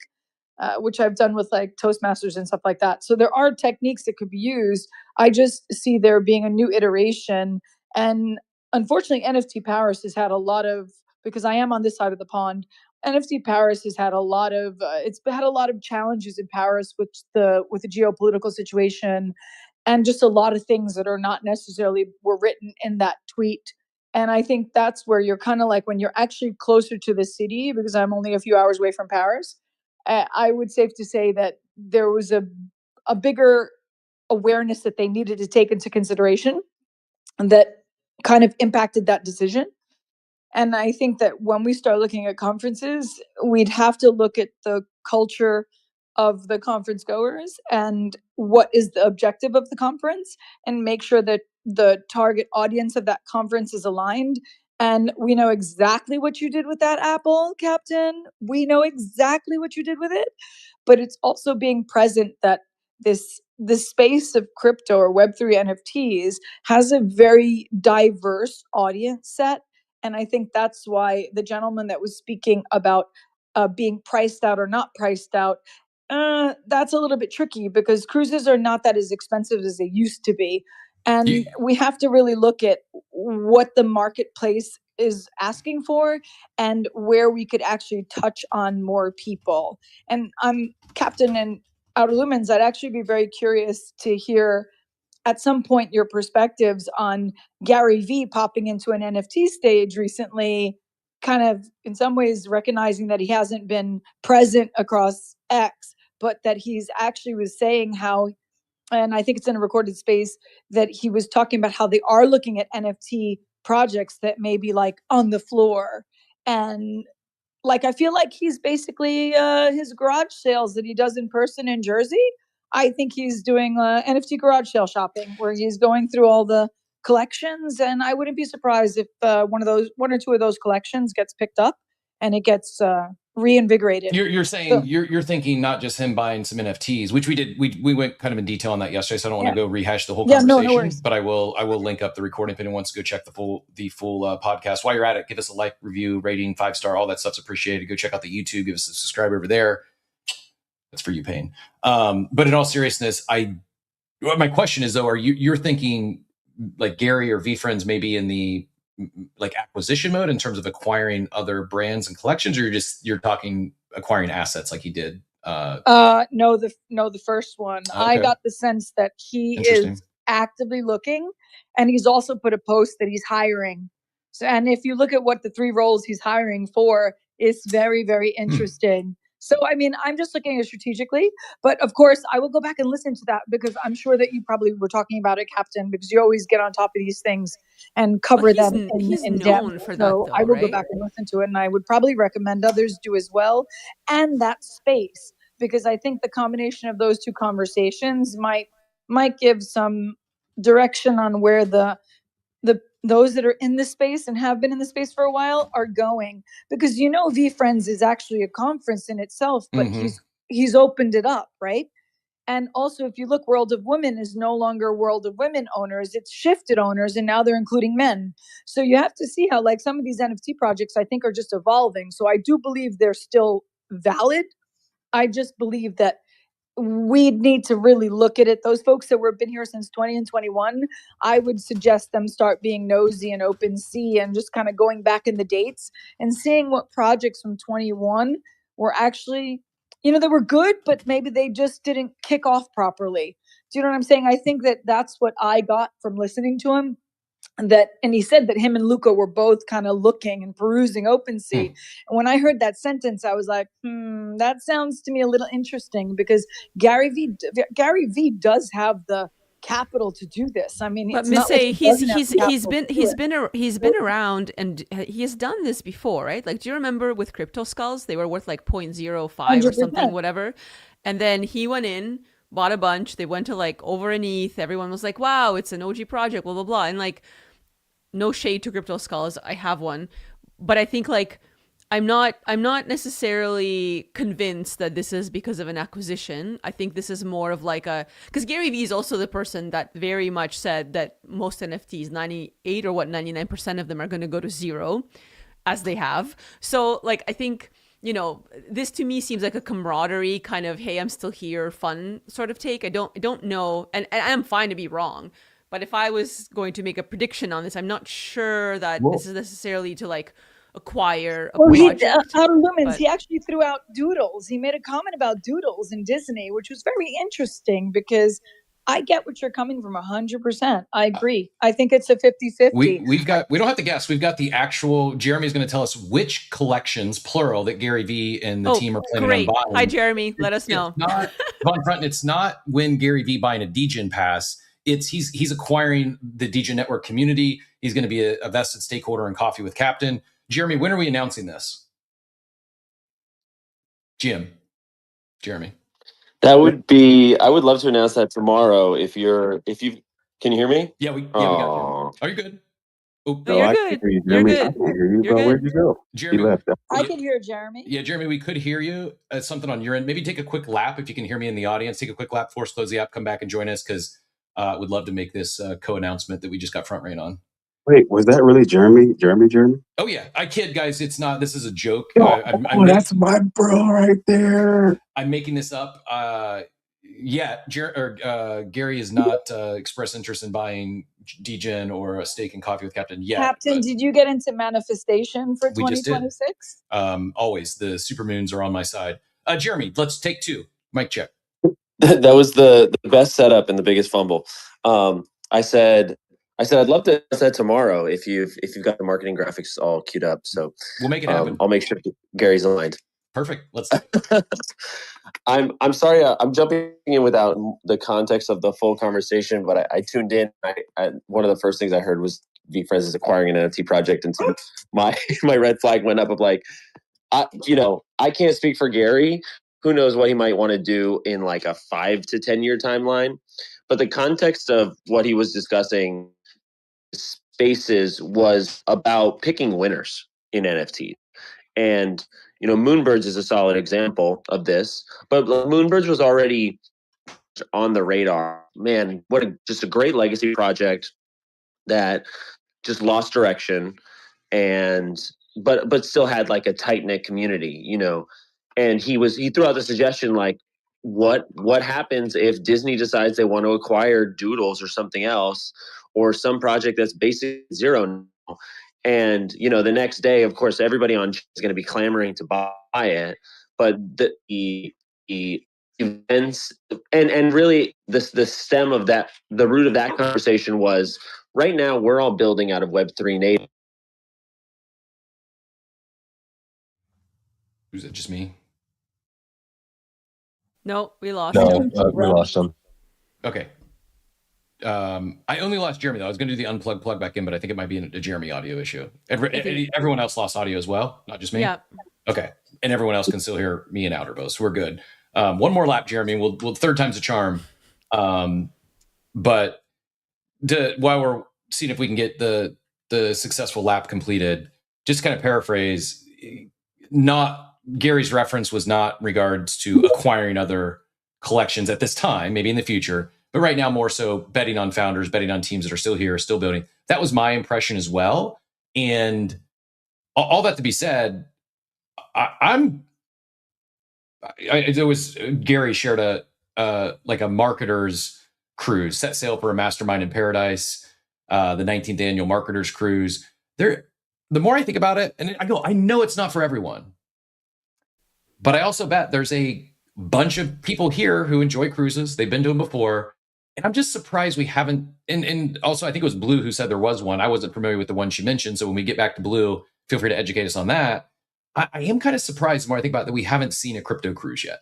It just, they've worked great for networking for me in the past. Or I shouldn't even say networking, because it wasn't like I met strangers. It was more of like building deeper relationships with those I was already connected to.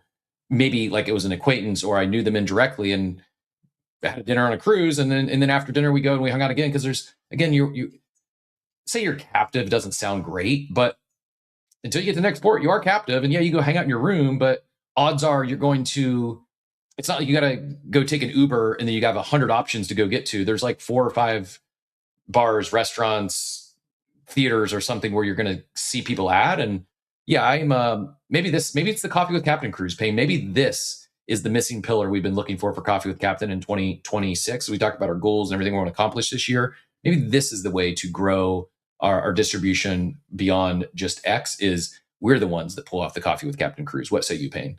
Blue, go ahead and get back in here. And who was the cruise company that you are familiar with, or you dropped in the chat? Or not Yeah, company, but so who's done the I was crypto going to cruise? say Michael Turpin.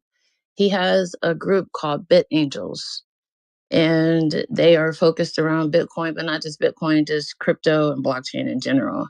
And they have a cruise. They have like Bit Angels Mastermind cruises. The next one is in March.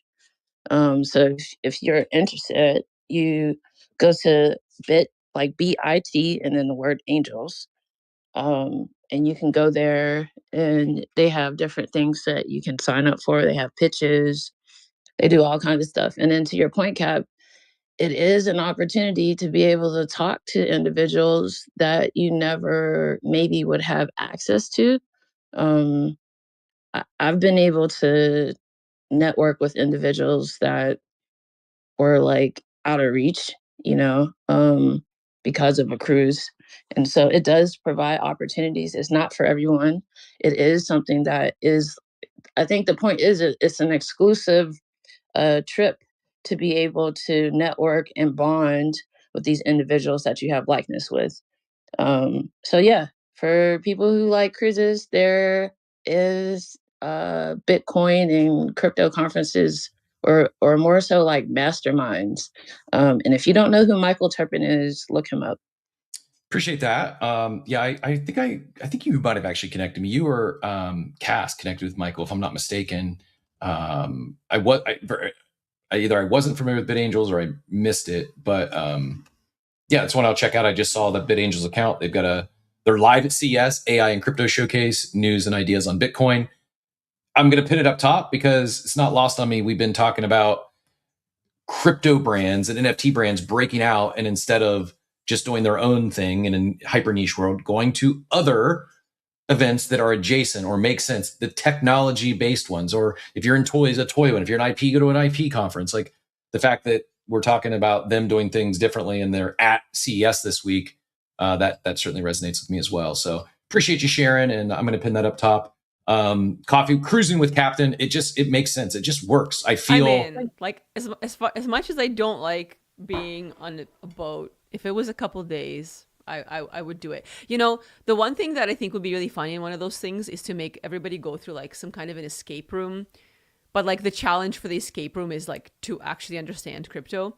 So you're like, I don't know if you've ever done an escape room. I've done one recently with the fam, and like, but imagine like a crypto themed escape room where you like, beat the scammer and do the thing and whatever it is, like then you get out because you broadcasted yourself on chain. Haha. I don't know. I was going to say, well, you could do a crypto escape room and have on-chain components. And yeah, also quick reset here. We're coming into the home stretch. Outer has a heart out at 10.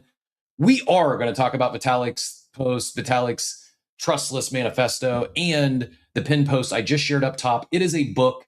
I want to do it proper. I don't just want to do the flyover. I want to give it proper attention. It is worth reading. It may not be the most exciting for everyone here. That's why we're going to read it. So we're going to do this. Unless something earth-shattering breaks between now and then, next Tuesday, it's going to be a deep dive on Ethereum and where Ethereum's at today. What does the future hold? Not only do we have the Trustless Manifesto and Vitalik's recent post, the foundation just posted this. You can see it's a novel. It's definitely not a quick read. I'm not going to read it here today, but I do want to dive deep into this. I want to get a better understanding, and I'm not going to put him on the spot, but per Outer's private message, we may have a special guest joining us next week that can also share part of their big brain to help us understand all that's happening on ETH. I do think this is important. I think it's important enough to do a deeper dive because it's pretty heady. It's not just a conversation about cruising with Captain or coffee with. Yeah. There's something here. We're going to have to do the cruise thing. We are going to do the ETH conversation, but join us next Tuesday for a super deep dive on ETH.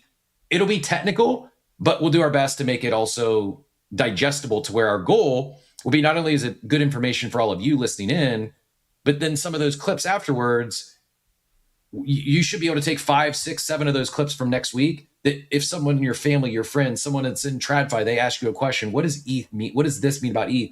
You can just send them a quick 60-second video that can take some pretty technical stuff and break it down into layman's terms. That sound good, Outer? Yeah, and I think like it's not even so much about the technicality of it. I think like it would be good just to parse like what Vitalik talked about and what it means for Ethereum to be resilient. I think like, yeah, I don't know. And the TLDR for now is just like, at the end of the day, Ethereum is not made to make your life super easy when everything is fine. It's there to make sure that you have access to money and autonomy and everything when things are not fine. So like, but beyond that, I've not read the post that just came out, and I skimmed it, and I'm like, yeah, no, I can't meaningfully talk about the thing they just posted because I haven't fully read it yet, and I'm curious because it's coming from the foundation and not Vitalik. So I don't know. I think it makes sense to punt this to like a deeper, like, you know, conversation on Ethereum in general and what it means, given like all of the L2 landscape that Ethereum comes with as well. I think because Ethereum, even like in the art world, I don't know, there's some there like it was the fun chain, like, you know, like that culture, art, degeneracy, all of it, like it had this like big beautiful moment, you know. And I will hit on, we'll fly over some ICO stuff here. There are at least the three big ones that are in the news today or this week. Maybe something to think about for next week is how is fun necessary for ETH's long-term success? I think my first thought is no, but I also think back like 2021, a lot of the growth, a lot of the excitement was the fun on ETH, and that you could do more than just payments and, oh, this is safe and secure. Again, I wanted to get into a deep answer there, but like, what are you like? Well, it's interesting because Bitcoin has that, right? Like, you know, what do you do with Bitcoin? You hold Bitcoin. Then ordinals came, and that made it a bit more fun. Like, you know, like it's, I don't know, fun is an interesting one because fun is what has staying power and drives people's interest. But having said that, on the finance side of things, like ETH Finance has been around for a really long time as a subreddit. And like, you know, it's absolutely fine to, you know, go about your DeFi day and hold Ethereum and like not touch JPEGs. But a ton of people came from there into the JPEG. Like even the most like, why would I trade my magic internet money, be it Bitcoin or Ethereum, for anything that's like fun, but yet people have, you know. So there is this like inner child, I think, in all of us that's interested in that one collectible thing or that one opportunity or that like PFP identity thing, like whatever it is, there's something, or not, so many of us wouldn't become like, you know, an owl or a monkey or a digital punk or cartoon wizard or whatever it is. Like there's still this like this pull for like that childhood whimsy plus a sense of belonging. I think at the end of the day, like if you think about all of the 2021 2022 spaces, like do you remember how much of a sense of a belonging it was to belong to a club? Yep. And so now, like, is it that you belong to a meme coin? Like where is the sense of belonging? Like Ape Fest was okay, you went. I unfortunately couldn't go, but like, you know, people still showed up for that and they had a sense of belonging to a club, you know. So I don't know, I think as long as we are human, there's going to be an element where we want to be a part of a community, whether it's, you know, the DGen network and having our people there, but there is something really warm about like having, you know, coming home to like the place that you've put time into and the place that you've spent time in, and also welcoming new members into that community. So yeah, I don't know if Ethereum needs fun. I think it's that people need fun and people use Ethereum. Yeah, that makes sense. I agree. And maybe overcomplicating it there. Blue, I saw your hand fly back up. I'll share a picture of Michael with the other Michael. And if we could do like 30 seconds or less, because I do want to touch on these ICOs, at least to call people's attention to if they've not hit the radar yet. Yeah, for sure. That is hilarious, Cap. Brad Pitt shares the same issue. He cannot remember someone's name for the life of him. That's the whole thing. Long story short, I think Vitalik is just basically saying that I created a Bugatti, right? And you guys are trying to drive it like a Ford. And long story short, he's just like, look, there are things that I built that literally give you this decentralization, this protection at your. Thanks for tuning into Coffee with Captain, powered by ApeCoin. We hope you enjoyed the show, and remember, nothing we discussed today is financial advice. Until next time, keep exploring.